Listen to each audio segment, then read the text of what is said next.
All right, traders, we got a good one for you today here with Volatility Trading. He's been trading for a year now, and very excited to be interviewing him today. Been watching him for a while now. He's been trading for a little over a year. He's been showing his trades live each and every single day, which I highly respect. You know, I bet I did that as well, and it's not easy when you have hard days and you're posting them, and it's tough. It can be very tough, so I really respect that about him. He's here to help you guys out. If you haven't subscribed to his channel, he shows his trades every single day. A lot of education in there for you guys. So first of all, I want to show you guys his chart. I'm going to pop up a graph right now. This is his first year of trading. Now, most people think that your first year of trading should be completely vertical, which is very opposite, right, of how it was, right, Tim? I mean, for you and I. Yeah, especially the first day. The first day. Yeah, I mean, it's very different than how we think. We think we're going to get rich quick and we don't have to put in a lot of work. It's contrary to that. We got to put in a lot of work and we don't get rich quick. In fact, it is like this graph, which 90% of people lose money in the first year. So this is what your first year is likely going to look like. If not, I mean, most people is worse than this. I mean, this is flatlining in the first year. You should want to, preserve your money. When you first start trading, you should want to preserve your money. Is that not right, Tim? That's very true. It's something that a lot of people don't know right away, but you learn very quickly that that's the goal that you're after. Exactly. So this is the graph here, guys, that I really want you to look at and understand and notice that this is going to be a lot of work for you. So let's go ahead and get into some of these questions, Tim. I want to ask you, first of all, why did you get into trading? It's a good question. So I actually personally got into trading by accident. I was actually looking for a nighttime job because, as anybody that does follow me knows, I'm actually a stay-at-home dad. So I was actually just kind of looking for a way to help, add some money to the family, just provide in any way that I could. So basically when the wife would get home from her job, we'd eat dinner, do stuff with the kids, try to get them down to bed. And then I ultimately was looking for a job that I could go to after that was done to, help support, add additional income to the family. The problem with that was when I left my job with the local government. And the reason I left my job was because daycare is absolutely ridiculous, which you'll find out soon, maybe. And when I left the local government job, I was making $25 an hour. So when I was looking at all these night jobs, it's an issue because there's nothing there that makes anything close to that. And so to me, I just was like in my head, I don't feel like downgrading. And I think it was either that night or the night after I was actually playing Rocket League, which a lot of people know I play Rocket League. And the guy that I was playing with, he's a business major in college, and he was all into the stock market, and he followed a guy that many of you may have heard of, Ricky Gutierrez. He actually linked me to one of his videos, and I ended up watching it after we were done playing that night. And I just was kind of like, wait a minute, how is this young kid this successful at trading in the market? Because to my knowledge at the time, I always thought that you had to have some kind of education, and what I had found out later to be a Series 7 license to actually even trade in the stock market. And then, the more I watched on YouTube, the more I did research, I started to figure out that you didn't. You could just be an everyday normal person, average Joe, whatever you want to call it, and trade the stock market. I eventually came across Ross Cameron, who hasn't, and he made it look pretty easy. So I watched his videos for about 2 weeks. I opened up a paper trading account, demo account, whatever you want to call it, on Thinkorswim. Pretty much went all in, yeah. I paper traded for 2 weeks. 2 weeks. And I was like, okay, this is easy. I was making money. I was making money left and right. So I took $5,000 of my own money, put it into an account on SureTrader, RIP, by the way. And as you'll see on the graph, I lost $1,300 my first day. And if you follow my channel and the fact that I'm here, you'll know that I didn't give up. And I've been fighting ever since to become a profitable trader. And so to answer your question, I got into trading for the extra income.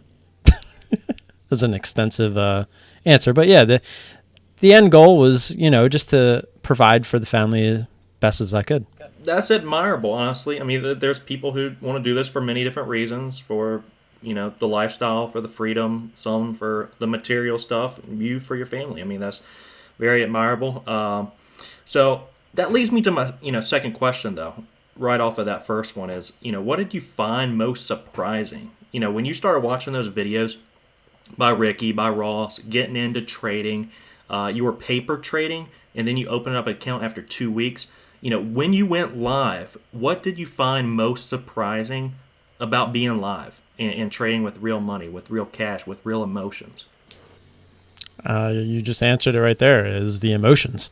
When you're trading on paper, a lot of people don't understand that when you have a red trade, you just totally dismiss it. Like, you don't even act like it happened. You're just like, it's okay. I'll just figure out how to win on the next trade.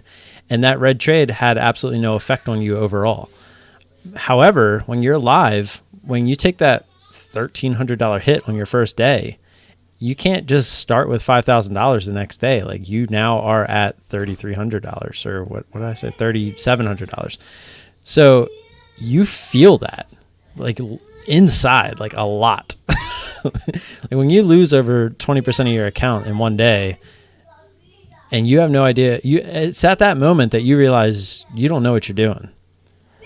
I mean, I remember that first day, I thought I knew how to trade in and out of a stock, but as it was all happening live and your emotions start coming into play, you really realize that, okay, I didn't properly prepare myself for this.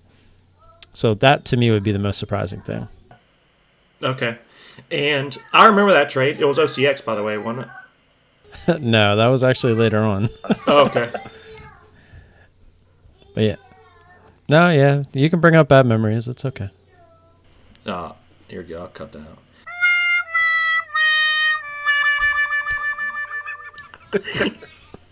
Maybe I won't cut it out. All right. We're just doing one cut here. I'm not cutting nothing. Nope, don't cut it. That's not how I roll.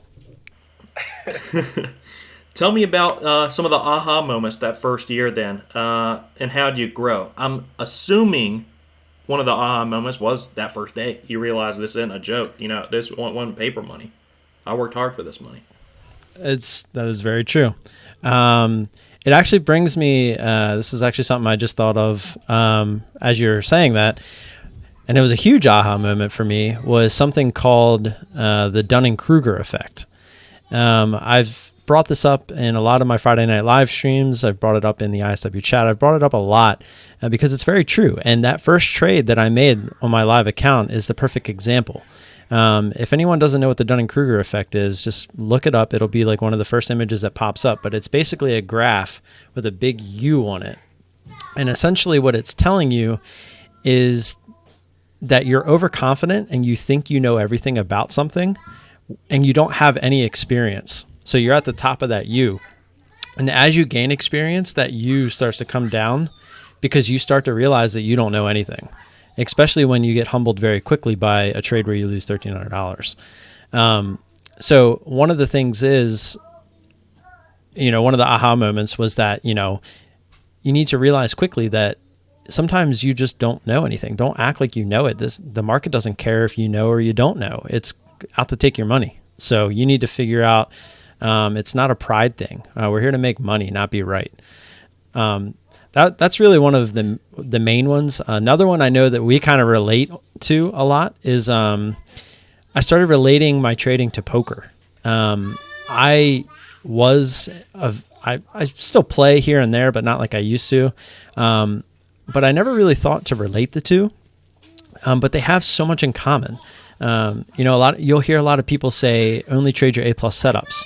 Well, in poker, if you're playing ABC poker, you're only playing, your good hands, your aces, your kings, your queens, your ace king suited, the top hands.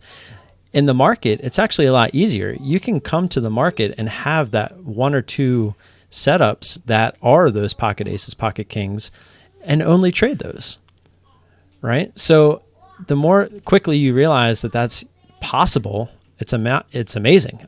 Because on top of that, just like you're throwing chips into the middle of a pot, that's essentially you taking your risk for each trade. And the cool thing is you can have risk in the stock market. Like you can throw money into the pot, essentially. You can actually pull that money back out. Whereas in poker, you can't. So it's actually an advantage. Yeah, I agree. 100%. And then I just have one more thing. Yeah, I have one more thing. And it's probably the biggest part of poker and trading in general, is knowing when to fold. Like, don't let your ego get in the way. If you get into a hand or a setup where it's your pocket aces and it just doesn't work, don't think just because it's pocket aces that it's going to win. It's not always going to win. It's a probabilities game. So you just have to know when to fold. Know when to hold them, know when to fold them. You just really led me right into my next question, with the poker analogy. And that is, what's your setup? I mean, what is your pocket pair of aces, in trading? Just like that would be in poker. You get your setup, which I'm assuming is not, 7-2 offsuit. If you get your pocket pair of aces, what is that? And how important is it to find that setup and consistently trade it in trading? Do you want me to be super specific? Yeah. Okay. So to be if I had a pocket aces, it would be a move that's going high of day, all-time highs on the daily. This is just me personally. All-time highs on volume with a float of, I'd say, anywhere between 80 to 100 million. And what I'm looking for is that break on the daily high of day, all on one huge, intense move. I'm just looking for it to be all one move. Like if I could have it on just one candle, like say the average move on a stock on this typical, I don't even know what stock it's going to be that day. That's another key thing is I don't really, research stocks. I go with what's moving. So I'm looking for something that, say the average move is 50 cents. And say this thing moves $1.50 and it breaks resistance and it's $1 fully extended over that resistance. To me, that's my pocket aces, because I'm looking for, I say this all the time on my channel, when a resistance is broken, the odds are wherever it stops, if that stock wants to continue going up, it's going to come down and test that resistance and try to use it as support before it continues in most cases. So I would say, like, going back through all of my trades, like just researching trades, all the time, I would say that happens probably 70% of the time. So that's usually, like, if I get into a stock, I'm kind of looking for that as my end final take profit. And a lot of times, trading smaller size, only getting starter positions, sometimes it'll, not let you get there. But that is what I am looking for as my A+ setup. And you find that, a lot, pretty much every single day you find that setup? I do my best, and anybody that knows me, especially in ISW, they know that I don't trade that often because I'm usually trying to only trade that type of setup. Like, I have a very distinct set of rules. I don't trade anything under a 50 mil float. To me, anything under 50 mil can just be too manipulated. I like to see at least over 100,000 for 1 or 2 bars, 2-minute bars as the stock's moving. So it has to have volume. And I also only really trade stocks that are going high of day on the day. It doesn't have to be high of day overall, like on the daily as well. But I do look for just stocks that are extending. And that's the key thing, is that resistance where it goes high of day, I'm looking for it to extend past that. Okay, that was, specific. Let's get a little bit more general, because some of the guys watching, they're not going to understand what you just said. Some of them do. But the important thing I think here to note is you found your pocket pair of aces. So when you first started, trading live, did you have this pocket pair of aces? Did you have this system in place that you traded consistently, or were you trading very random?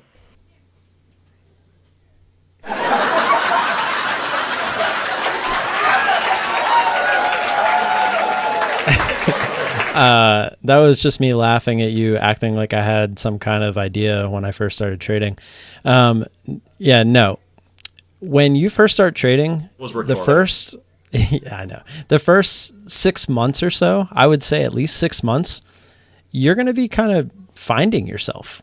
Like you aren't going to have any idea what your edge is. You might think you know what your edge is from watching someone else on YouTube, whether it's me, Kevin, whoever it is. And you might say, okay, I like how they trade. I'm going to try it. Well, guess what?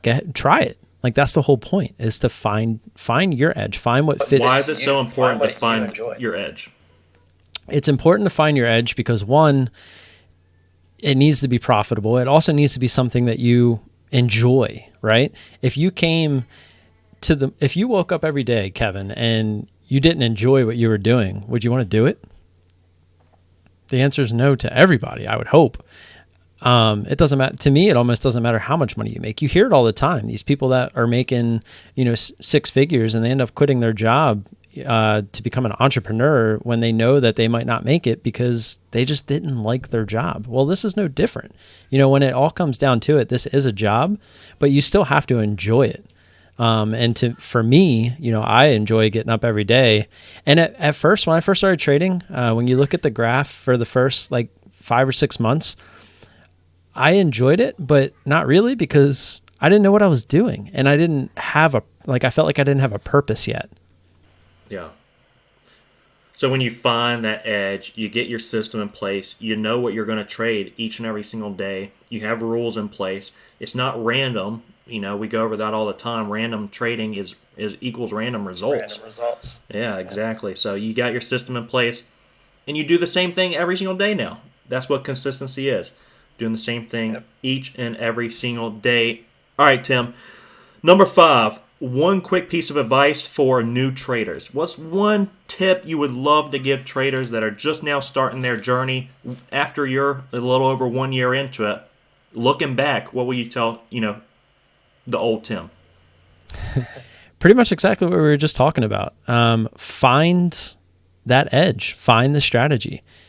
It is so important to find what is profitable. That's the most important part, right? It has to be profitable. You can't just have fun trading and lose all your money. That doesn't make any sense. But to me, I would say when you think you found your edge, your strategy, take at least 3 months. Test it for 3 months.